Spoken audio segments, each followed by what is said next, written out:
The handful of you watching this video right now are kind of lucky because I had huge plans for my 2022 Volkswagen Taos review, but because it is so incredibly cold outside, I am going to have to trim it down considerably. In a nutshell, I was really upset when Volkswagen in the US and Canada eventually announced that the Golf was not coming back. Yeah, we get the GTI, we get the Golf R, that's fine. But the Golf in my mind is the Volkswagen. You know, without the Beetle, there's the Volkswagen. I was all the more a little bit buggered by the fact that, well, the Taos was essentially going to be replacing the Golf. I myself, not a closeted fan of Volkswagen. I've said it many times. I mean, essentially I've owned 8 if you include one Audi in the last 20 years. And I currently have 3, including my own personal and very much liked and adored 2018 Golf Sportwagen, which is essentially exactly what this vehicle replaces. I wasn't going to be kind. I wasn't going to be nice to the Taos because it has killed my beloved station wagon. I mean, in fact, if you ask me, biased as I may be, but still with nearly 25 years of experience driving press cars and reviewing them, the Golf in Volkswagen, the Sportwagen specifically, 4Motion was really a high point. This, in my mind, was a low point. And it's kind of strange and kind of odd because this week I started out with a 2022 Tiguan, which the current generation, the second generation of the Tiguan, I really do not like because it is soulless. It has nothing to do with Volkswagen. Oh, and by the way, if the Taos is still running, it's because as soon as I'm done here, I'm running back in to warm up, okay? Please cut me some slack just in case.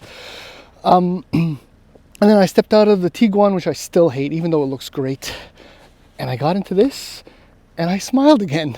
I'm smiling right now. The sun is beautiful, but it's freaking cold. What more can I say?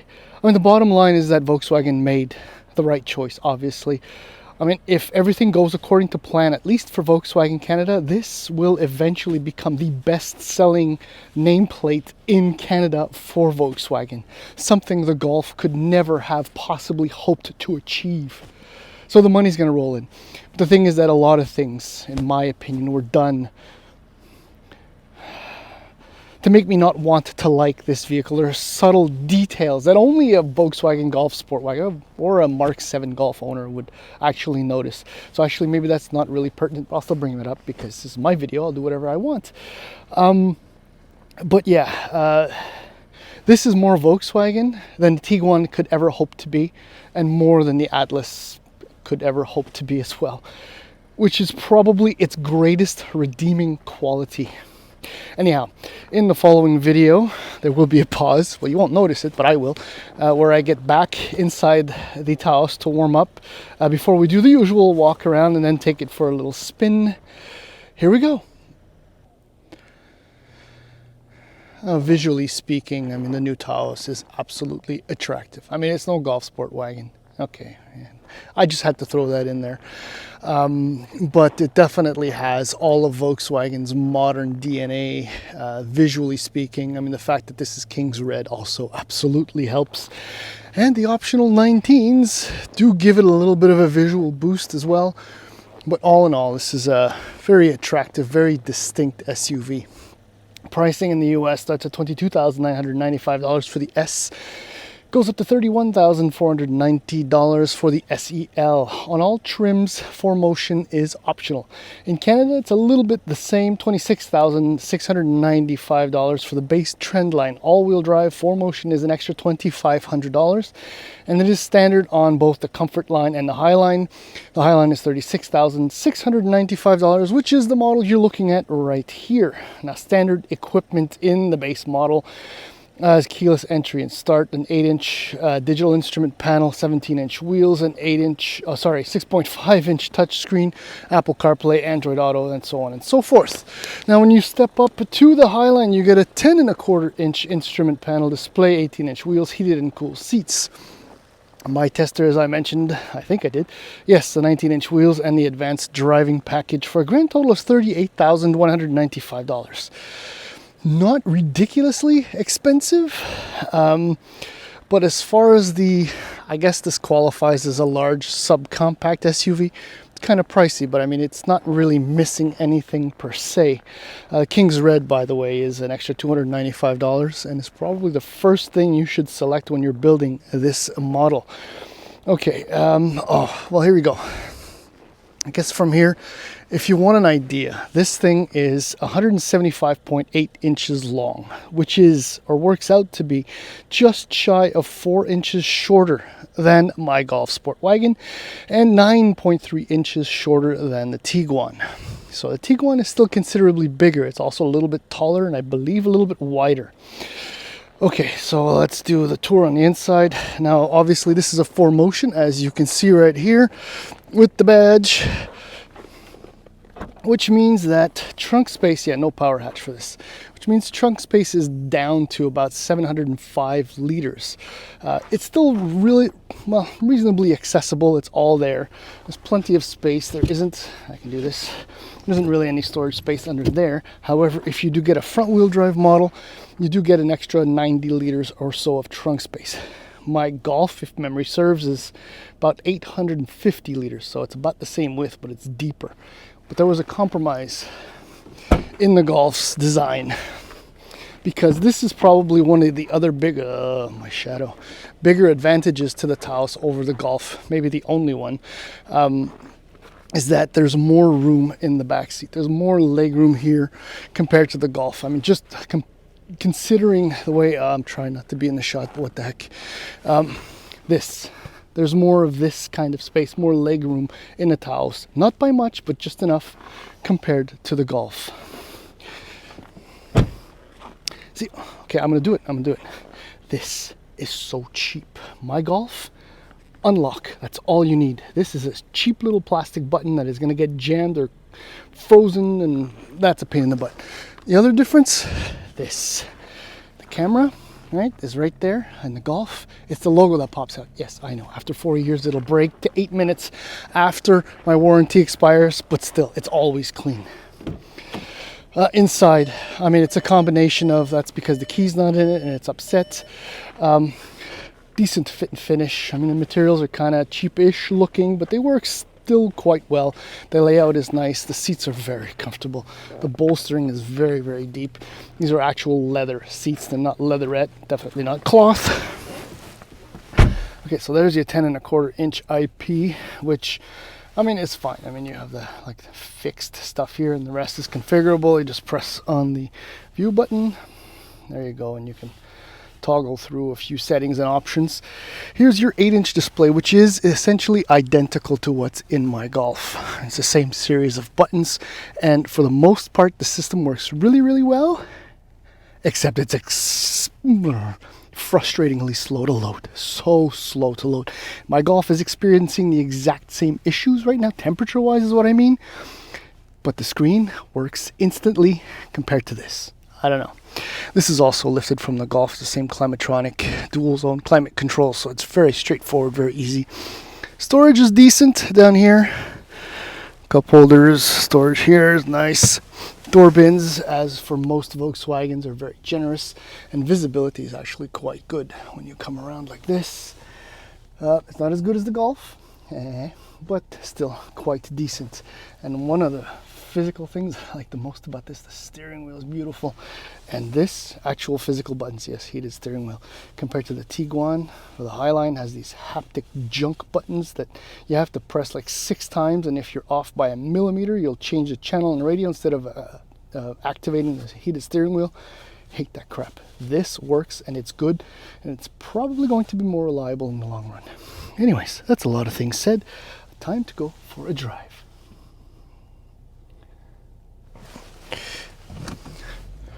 Okie dokie. So here's what you need to know about the Taos. Now, I mentioned there's a front wheel drive version, and it and the 4Motion all-wheel drive version both are powered by a new 1.5 liter turbocharged 4-cylinder engine. Produces 158 horsepower at 5,500 RPM and 184 pound-feet of torque from 1,750 RPM. The difference, other than front and all-wheel drive, is that the front-wheel drive version comes with the 8-speed automatic transmission, Whereas the 4Motion, which I'm not sure is really an asset or an advantage, comes with a 7-speed dual clutch DSG transmission. I say not necessarily an advantage for a very specific reason, and this is not unusual for the DSG. It's just plain and simple. Throttle response and DSG activation once you want to get going is unbelievably slow. It is aggravating, frustrating, almost distracting. It is so slow. It is terrible. I will tell you, I started off driving only in sport mode to have the transmission set in sport. Now I'm back to normal. Of the drive modes, you do have eco, which I wouldn't even dare attempt to try. There's normal, there's sport, and then there's custom. I mean, there aren't that many things to adjust other than the powertrain. So it's normal with the transmission in sport. You know, when you pull back on the lever, the D goes to S. And that's the only way to somewhat mitigate the utter slowness of activation of this transmission. I mean, it's probably like this for two reasons: for fuel efficiency and for self-preservation purposes. But what it does to the driving experience, especially in the city, is just on occasion when I first picked it up, I mean, you know, you're cursing at the dashboard, at the vehicle, because it's just not wanting to move until it's good and ready, which is not the way a car's supposed to operate. But beyond that, this little SUV is lots and lots of fun. The 1.5 is surprising. I mean, it puts out nearly as much torque as the 1.8 in my Golf. It's down 12 horsepower, but you'd never know. This thing still weighs, I think, about 3,500 pounds, give or take. But it moves with, you know, confidence. It does. It doesn't sound that great. I mean, the 2-liter in the Tiguan kind of has a little more of a throatiness to it. This one is a little bit more of a buzzy noise, but that's whatever. It's a detail. You just crank up the stereo speakers or the audio system or whatever. But otherwise, look, I'm on the floor. Wow. Yeah. See, that took a while, and I'm in sport. And if the phone's shaking, well, it's two reasons. One, the roads are terrible, because otherwise the road handling abilities of this SUV are, I'd say, on par with the Golf, which I'm really happy to say. Multi-link rear setup when you get all-wheel drive to torsion beam for the front-wheel drive version. Another reason why my phone is shaking so much is that we've had massive snowfall over the last few days. Well, 2 days ago for about 2 days, and the wheels are maybe hard packed with a lot of snow. No, not that I've been deactivating the ESP or anything like that, but I'm glad I have, because I did the same thing with the Tiguan, and this is so much more tossable. I don't know exactly what's going on with the chassis or the ESP configuration, but when the ESP is set in sport, it's actually quite... It doesn't give you enough rope to hang yourself with. Wow, there really is a lot of shaking going on. I'm gonna have to clean out the wheels. That's pretty stupid of me. But it's just fun. It's very responsive. And another thing that I really like about this is steering. Now, I'm in normal, and there's good weight behind the steering. There's no on-center dead zone in the assistance. In the soulless Tiguan, steering in normal is extremely light. It kind of reminds me of an Infinity with that variable infinite drive power assist business that essentially means you could be turning the wheel left and the tires are going right. I don't know. Something like that. And then when you go into sport, it just piles on a little bit more meat and resistance. Now, even in sport, the Tiguan is just, it's nowhere near as feeling full as this is in normal. So ride quality is good. Oh yeah, fuel efficiency, I suppose. Volkswagen says you'll average combined driving, around 8.5 liters per 100 kilometers. And I think I would tend to believe that if it wasn't for winter and, those things. And so, look, The bottom line is this is actually my favorite Volkswagen SUV. It's the smallest one, but it's the one that has the most character, the most personality. Obviously, you can't compare Taos with even a Tiguan, or definitely not an Atlas or a Cross Sport. But, I mean, if you're looking to replace your Golf, shoot, I think maybe Volkswagen could have done worse. I mean, if you ask me, I would get a Taos. Not because I don't like it, but because, I'd rather have a minivan than an SUV, which means maybe that I'll be looking into a Buzz, who knows, to replace the Sportwagen. But yeah, I can see why Volkswagen Canada thinks this will be their best seller if they can supply the demand fast enough. In the segment, look, I really like the Trailblazer. It's one of those oddities. The Seltos, and the Hyundai Group products, I maintain the fact that I wouldn't drive them, not for a while. They're still having a few too many medium and long-term issues. I'm not saying this is going to be reliable. I have some doubts and issues, maybe concerns with the 1.5 and the way the DSG is operating. But I mean, if it's for a medium or better short-term engagement, and if I had to, I would definitely get one of these. I mean, what other options? I can't think straight right now. What am I missing? A Jeep Compass? No. Anyhow, look, that's it. In this segment, I can't think of the competition. I don't know. Oh, Qashqai is kind of interesting. But I'd still get this, but I wouldn't get this. This is not very helpful, is it, to you? And it's just going on and on as I usually do. But yeah, that's it. This is going to replace the Golf, and it's going to do it justice.